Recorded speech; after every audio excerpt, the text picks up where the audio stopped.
choses de la vie. Le racisme ordinaire. Je sais pas si vous savez ce que c'est.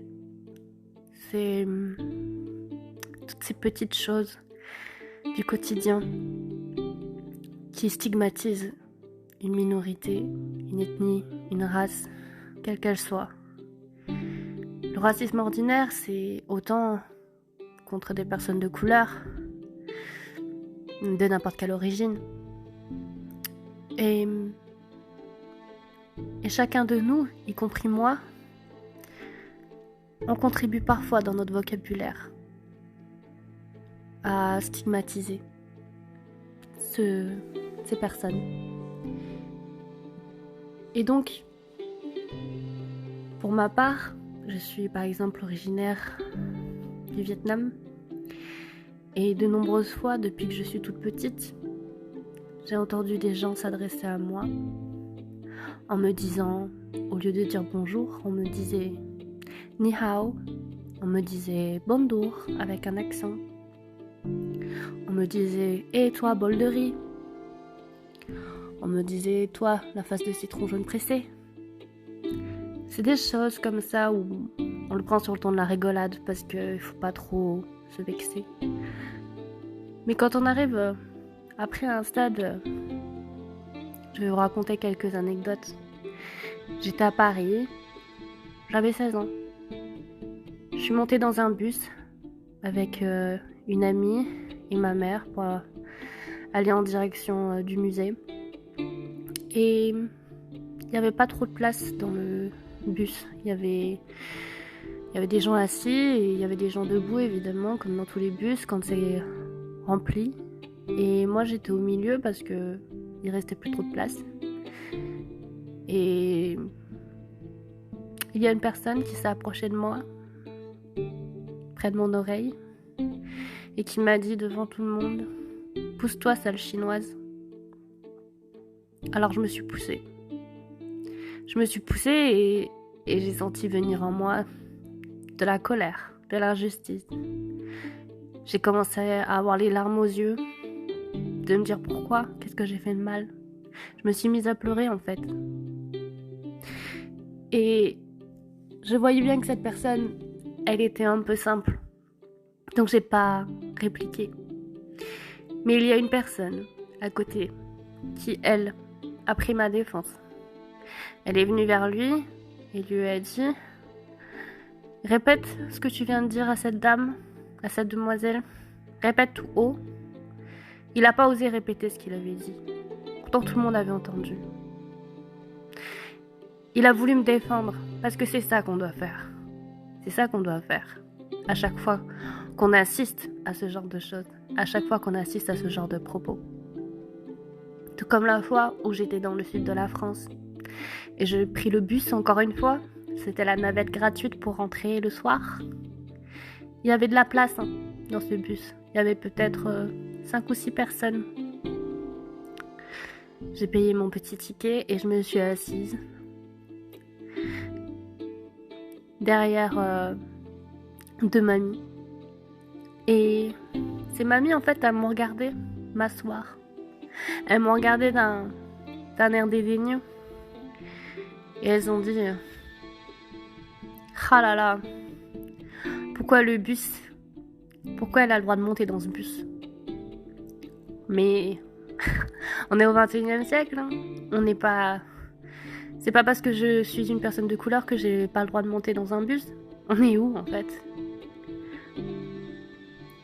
Et si je vous dis ça, c'est parce qu'encore ce matin, j'étais au supermarché et il y avait une personne dans l'allée qui bloquait le passage et je lui ai demandé de se pousser, s'il pouvait se décaler.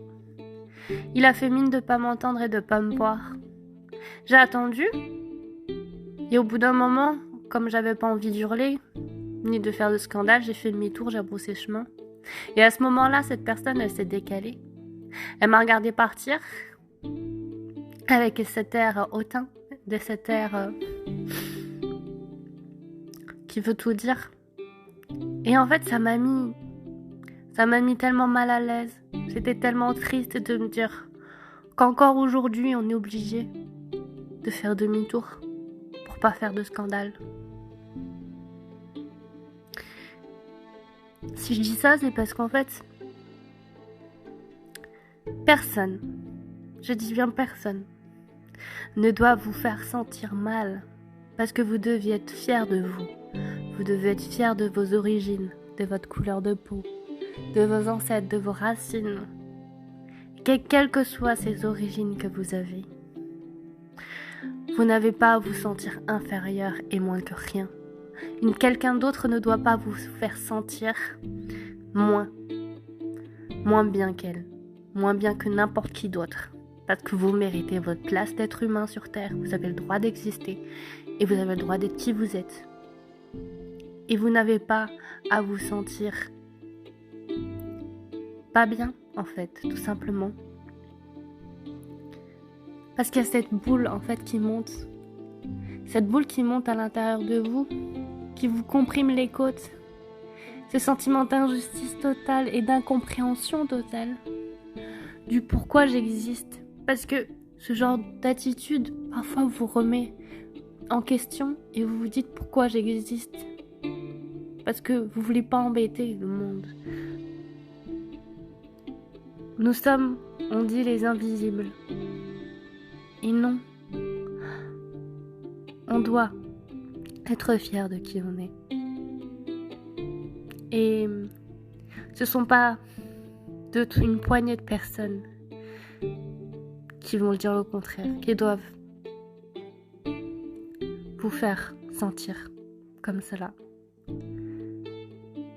Parce qu'il y en a tellement des exemples de tous les jours, où il y a des remarques comme ça. Quand j'ai fait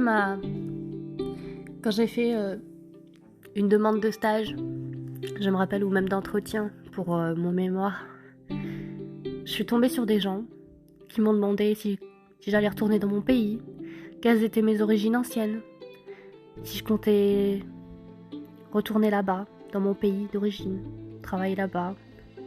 Et j'aurais dit non, je suis française et je suis fière d'être française, donc je travaillerai ici.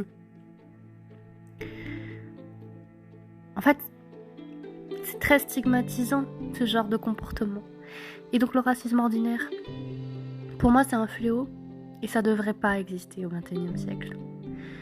Et si vous, à votre petite échelle, vous pouvez en faire en sorte qu'à chaque moment où vous assistez ou vous entendez des propos de ce genre, faites en sorte de venir en aide à cette personne et de la soutenir et de la défendre. Parce que c'est comme ça qu'on va lutter contre le racisme ordinaire.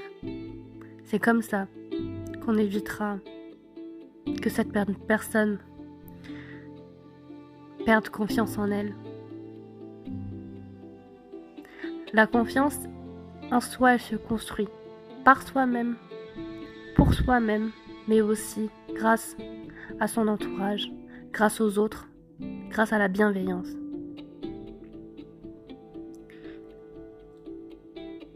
Il peut arriver parfois qu'on soit à bout. Il suffit qu'une journée soit fatigante, harassante, et qu'un moindre propos qu'il y a pu y avoir dans la journée vous mette plus bas que terre et fasse que ça soit dans votre tête un tsunami. Eh bien, pour remettre de l'ordre dans tout ça, il faut se dire que l'être humain peut devenir meilleur et que vous aussi, vous pouvez contribuer à ce que tout le monde devienne meilleur par des petites actions, par de la bienveillance. Alors je vous en prie, répandez de l'amour autour de vous, répandez de la bienveillance.